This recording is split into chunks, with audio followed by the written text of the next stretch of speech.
ब्रह्मा जी को ये भागवत बीज रूप में प्रदान की। 4 श्लोकों में, पहले श्लोक में भगवान का स्वरूप, दूसरे श्लोक में माया का स्वरूप, तीसरे श्लोक में संसार का स्वरूप और चौथे श्लोक में जिज्ञासु का स्वरूप। ब्रह्मा जी इतना ध्यान रखना, तुम्हें कभी मोह नहीं होगा। आइए पहले उन चतुश्लोकी भागवत का हम लोग आनंद लें, उसके बाद में आगे के प्रश्न। ये 4 श्लोकों का ही विस्तार करते करते इतना बड़ा श्रीमद् भागवत का ग्रंथ बना। अहमेवासमेवाग्रे नान्यत् यत् सदसत्परम् पश्चादहं यदेतच्च यो वशिष्येत सोऽस्म्यहम्। ब्रह्मा जी ध्यान से सुनो। अहमेव एक आसम, मैं ही था सृष्टि के पहले, और था ही था, दूसरा कुछ नहीं था। तो ब्रह्मा जी ने कहा कि प्रभु ये बाकी सब मटेरियल कहां से आया? यदि आप ही अकेले थे तो ये संसार बना कैसे? तो भगवान ने कहा हम ही से बना। आप ही बने तो ये कैसे हो सकता है? भोजन अपने आप बन सकता है? भोजन को बनाने वाला चाहिए। मकान बहुत सुंदर सा दिखाई पड़ रहा, भैया ये मकान के बोले अपने आप बन गया। कैसे बन गया भाई? बनाने वाला कोई होगा? तो बिना रचनाकार के कोई भी कृति बन नहीं सकती। बन सकती है? तो संसार बना है तो संसार को बनाने वाला भी होगा, यानी बनने वाला अलग और बनाने वाला अलग। सुनार कितने सुंदर सुंदर आभूषण बनाता है, तो बनने वाला जो सामान है वो स्वर्ण का है, वो अलग है, और बनाने वाला सुनार अलग है।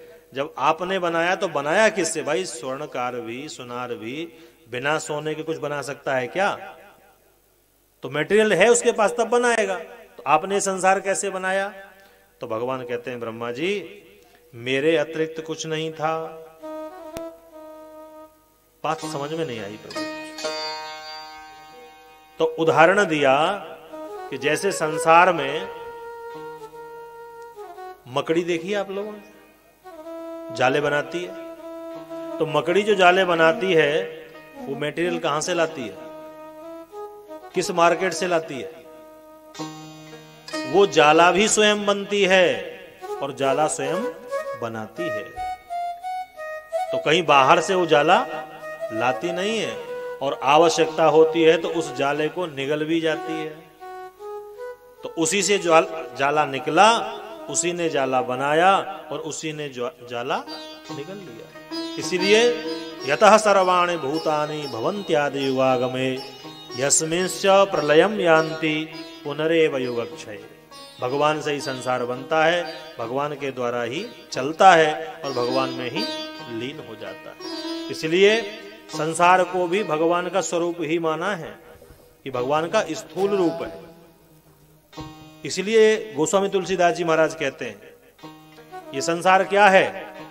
हमारे राम जी और सीता जी का ही स्वरूप है। सिया राम मैं सब जग जानी, सिया राम मैं सब जग जानी। करो प्रणाम जोरी जुग पानी, करहो प्रणाम जोरी जुग पानी। सिया राम मैं सब जग जानी, सिया राम मैं सब जग जानी। ये संसार भी भगवान राम सीता जी के में, मैं सबको प्रणाम करता हूं। तो संसार भी भगवान का ही स्थूल रूप है, और एक सूक्ष्म रूप भगवान का हमारे अंदर है। 2 विधि ध्यान की बतलाई। और ये जो संसार है, संसार चल रहा है माया के द्वारा। माया का अर्थ होता है, देखिए माया की जब चर्चा करते हैं, माया माने मां माने नहीं, या माने जो नहीं है फिर भी दिख रहा है। आप लोग कहते हैं ना, अरे वो तो बड़ा मायावी है, बहुत माया चलाता है। माया माने जादू। संसार में बहुत सारी चीजें ऐसी हैं जो होते हुए भी दिखती नहीं है, और जो नहीं होती हैं वो दिखाई पड़ती है। नेत्रों में रोग हो जाए तो एक चंद्रमा दो दिखाई पड़ते, तो चंद्रमा तो दो है नहीं लेकिन दिख रहे हैं। लेकिन राहु है लेकिन नहीं दिख रहा है। बृहस्पति दिखते हैं, शुक्र दिखता है, सूर्य दिखता है, चंद्रमा दिखता है, लेकिन राहु नहीं दिखाई पड़ता। आपने देखा है जादूगर को, कभी जलेबी निकालता है, कभी कपड़ा निकालता है, कभी नोटों की गड्डी भी निकाल लेता है और सबको दिखाता है देखो। और जैसे ही खेल पूरा होता है कटोरा लेके 10-10, 5-5 रुपए सबसे मांगता है। अरे भाई तू जब गड्डी निकाल सकता है तो फिर ये 2-2 रुपए मांगने की क्या आवश्यकता है? तो कहता जी वो तो हाथ की सफाई थी, खेल था, वो तो यथार्थ नहीं था। लेकिन जो देख रहे होते हैं दर्शक, वो तो उसको यथार्थ ही मानते हैं। तो भगवान की जो माया है वो यथार्थ नहीं है, लेकिन हमें सत्य से ऐसी भास रही है। और ये ठाकुर जी की माया बड़ी विचित्र है। जासु सत्यता ते जड़ माया, जासु सत्यता से जड़ माया, ओ जासु सत्यता ते जड़ माया, जासु सत्यता ते जड़ माया, भास सत्य इव जीवनि काया, भास सत्य इव जीवनि काया। ये भगवान की माया है। और संसार का स्वरूप बताया कि जो बाहर है वही हमारे अंदर है। संसार में जो पंच तत्व हैं वो हमारे शरीर के अंदर भी हैं और बाहर भी हैं। तो बाहर जो तत्व है वो अंदर है, जो अंदर है वो बाहर है। तो वो प्रविष्ट है कि नहीं है? बोले नहीं, प्रविष्ट है भी और नहीं भी है। वायु बाहर है तो वायु हमारे अंदर है। जो तत्व बाहर है वही अंदर है, इसलिए कहा गया यथा पिंडे तथा देह। ये जो संसार में है वही हमारे शरीर के अंदर है। तो ये जो हमारा मानव शरीर बना है, कैसे बना है? इसमें पंच तत्व हैं। कौन कौन से? क्षिति जल पावक गगन समीरा, क्षिति जल पावक गगन समीरा, क्षिति जल पावक गगन समीरा, क्षिति जल पावक गगन समीरा, पंच रचित अधम शरीरा, पंच रचित अधम शरीरा। ये संसार ठाकुर जी का। और चौथा बताया जिज्ञासु। भगवान कण कण में विद्यमान है। हम लोग सुनते हैं ना, भगवान सर्वत्र हैं, हरि व्यापक सर्वत्र, लेकिन तो प्रकट कैसे होंगे? प्रेम ते प्रकट हो ही में जाना। लोग कहते हैं आप मंदिर क्यों जाते हो? मंदिर में ही भगवान है क्या? भैया भगवान तो सर्वत्र हैं, लेकिन मंदिर में जाने से हमारी आवश्यकता की पूर्ति होती है, हमारे उद्देश्य की। आपकी गाड़ी में पंचर हो जाए चलते चलते, और आप किसी से पूछे भैया गाड़ी पंचर हो गई, हवा कहाँ मिलेगी? तो सामने वाला कह रहा भैया हवा कहाँ नहीं है, आप जहां खड़े हो यहां भी तो हवा है, श्वास ले रहे हो। तो वो कहता है भैया इस हवा से हमारा काम चलने वाला, अरे हमें तो वो हवा चाहिए जो हमारी गाड़ी में भर दे, हमारा पंचर जोड़ दे। तो हवा तो सर्वत्र है, लेकिन उस हवा से हमारी गाड़ी का पंचर बनने वाला नहीं है। तो भगवान सर्वत्र हैं, लेकिन हमारी इच्छा की पूर्ति तो अपने माधव के दर्शन से ही पूरी होती है। बोली वृंदावन बिहारी लाल की जय। भागवत जी के 10 लक्षण बताए और श्री परीक्षित जी महाराज ने कहा कि महाराज हमें ध्रुव जी का पावन चरित्र सुनाइए, विदुर जी का पावन चरित्र सुनाइए, क्योंकि विदुर जी नीतिज्ञ हैं, धर्मावतार हैं और पांडवों से बड़ा स्नेह करते थे। कौन विदुर जी हैं? राजन, उस समय की बात है जब महाराज पांडु का निधन हो चुका था। छोटे छोटे पांडव बाल्यावस्था में मैया कुंती के साथ बड़ी असह्य पीड़ा सह रहे थे। और पीड़ा भी देने वाला कौन था? अपने।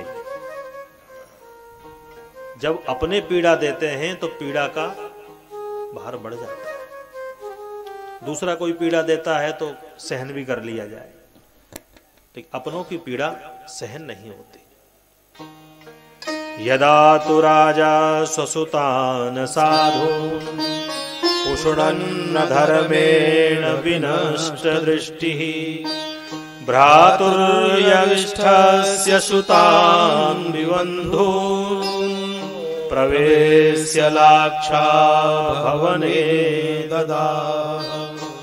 उस समय की बात है कि कौरवों के द्वारा पांडवों को मारने के लिए न जाने कितने षड्यंत्र किए। एक दिन धृतराष्ट्र को विदुर जी ने समझाया, भैया ये जो आपका पुत्र दुर्योधन है, ये पुत्र नहीं है, ये साक्षात कली है। कली। शास्त्र कहते हैं कि शरीर में कोई व्याधि हो जाए, कोई रोग लग जाए और डॉक्टर साहब कहें कि भैया इसको कटवा दो, जीवन सुरक्षित रहेगा, तो बुद्धिमानी इसी में है कि उस उंगली को कटवा देना चाहिए। क्यों? सारा शरीर तो सुरक्षित रहेगा। मैं तो कहता हूं कि इस दुर्योधन का आप त्याग कर दीजिए। सएष दोषः पुरुषद विडास्ते। दुर्योधन ने सुन लिया और विदुर जी को अपशब्द कहते हुए बोला, अरे जो हमारे टुकड़ों पर पलने वाला ये दासी पुत्र विदुर हमारे पिताजी को हमारे ही खिलाफ भड़का रहा है, निकालो इसको यहां से, बाहर करो। विदुर जी ने सुना कि भैया कुछ बोलेंगे, लेकिन धृतराष्ट्र चुप रहे, बोले नहीं। अब विदुर जी को लगा कि अब हमारा यहां टिकना ठीक नहीं। अपनों के बीच में सबसे कठिन जाति अपमान, बंधु बांधवों के बीच में अपमान हो जाए तो बड़ा असह्य होता है। पहले तो उन्होंने विचार किया कि भैया रोकेंगे टोकेंगे दुर्योधन को, लेकिन दुर्योधन से कुछ नहीं बोले। तो अब विदुर जी ने कहा कि अब हमारी यहां आवश्यकता नहीं है, अपने राम चलते। ऐसा विचार करके और जो भी उनके पास था, क्योंकि मंत्री थे, सब कुछ त्याग दिया। यहां तक कि जो धनुष था उनका वो भी द्वार पर रख दिया। तो धनुष द्वार पर रख के क्यों गए? अपने शस्त्र तो साथ में लेके जाते।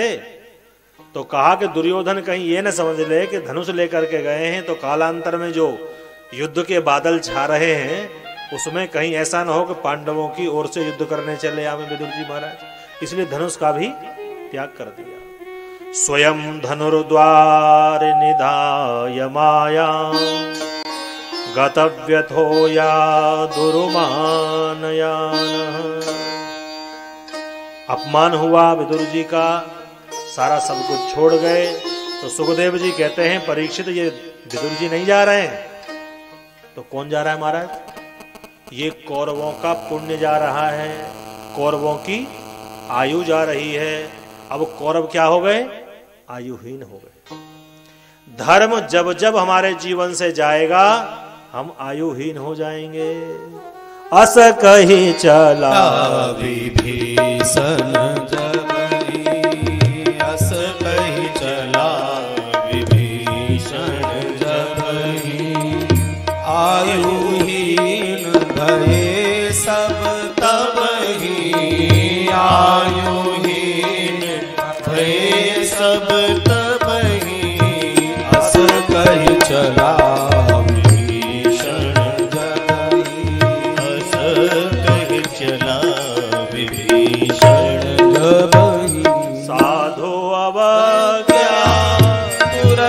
भवानी। साधु अवज्ञा तुरत भवानी।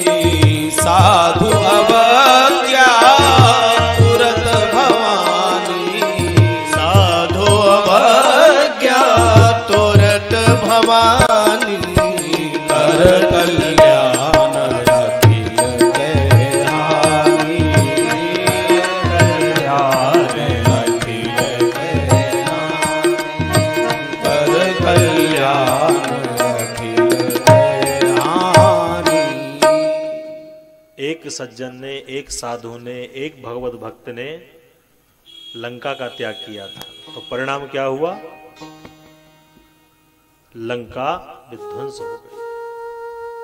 तो विभीषण जैसे ही निकले, तुलसीदास जी महाराजा कहते हैं कि निशाचर आयुहीन हो गए, और यहां से विदुर जी निकले हैं तो कौरव आयुहीन हो गए।